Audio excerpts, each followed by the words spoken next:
Hey, tonight on Penn and Teller Bullslip, we're gonna talk about the flippin' Bible. I hate this flinkin' thing. It makes me want to beat up a bunch of small furry animals. It's more fiction than fact, and it's full of inaccuracies.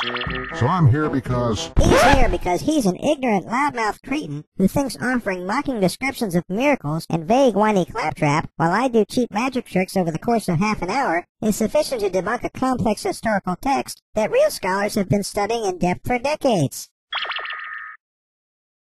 What did you just say?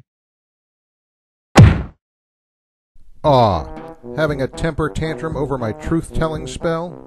Who the Shrek are you? Ha!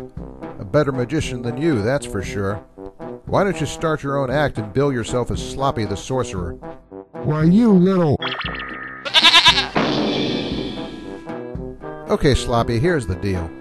I don't have the time or the interest to correct every one of your putrid little mistakes on this show. So I'm just going to do 3 of them here and give links in my vid description for the rest of them. Capiche? Oh yeah? Good luck. Our crack research team did a great job. Ha! Crackpot research team, more like. And hiring a schlep like Michael Shermer who doesn't even have a doctorate in the field related to biblical studies? Don't give me that.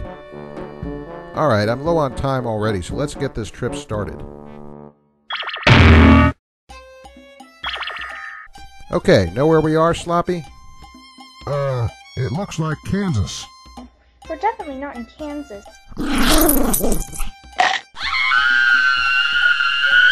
Actually, we're on the steppes of Russia, and I've brought you here to make a point. Your stooge Shermer was making a big racket over the lack of evidence for the Exodus. Well, he didn't really grasp the point about literary evidence, which is that the silence of Egyptian records can't be used as a point against its historicity. But what we're here for is to refute his argument about lack of archaeological evidence for the Exodus. You see, Sloppy, he thought that after just 40 years of desert wandering, the Exodus should have left a lot of archaeological evidence. But here, in a very similar climate, there was a nomadic tribe called the Scythians that lived here for thousands of years. And do you know how much archaeological evidence they left behind? None. With one exception. Their most important people like kings were placed in burial mounds like that one. Of course, the Israelites on the Exodus didn't have any people that important, and their culture didn't build burial mounds. But the parallel holds because everyday Scythians, the sort of people who were the same type who were on the Exodus, left behind practically nothing, even though they were here a lot longer. In fact, if it weren't for those mounds and a reference in one ancient Greek historian, we wouldn't even know they existed. So, Sloppy, now what do you say about lack of archaeological evidence being some sort of proof against the Exodus? Elvis didn't do no drugs. Moron. Alright, lesson 2. Check over there, Sloppy. Know who that guy is? Charlie Sheen?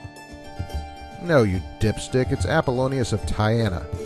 Oh yeah, the Messiah guy. Wrong. Apollonius never claimed to be the Messiah, nor did anyone else except Bar Kokhba in 135 AD, and even he didn't claim it himself, but one of his followers did. Shermer talks about a plague of messiahs, but based on his choice of Apollonius, he's just arbitrarily labeling any teacher or leader a messiah that he wants to. Oh, come on. That Apollonius guy did all those miracles and stuff, didn't he? Newsflash. The account of his life was written over 100 years after Apollonius lived, and almost 200 years after Jesus lived. It's also full of anachronisms and gross geographical errors, and it's filled with ridiculous stories and teachings like that you shouldn't take hot baths. You follow that advice, don't you? Anyway, bottom line is, there's no comparison between Jesus and Apollonius, so now what do you say? Elvis didn't do no drugs. Okay, one last stop. I don't expect you know where this is. Yeah, it's the rest stop on I-75 just outside Detroit. No, this is Carthage. It was here in 397 AD that a council confirmed the final listing of the New Testament Canaan. Now that was just the last step in a much longer and more careful process. Your boy Shermer has this wacky idea that it was just decided by committee. That's so simple-minded it bites.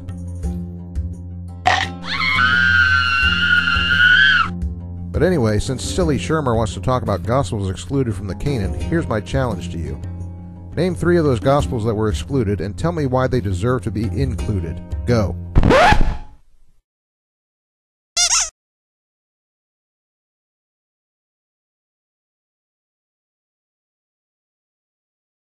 Elvis didn't do no drugs.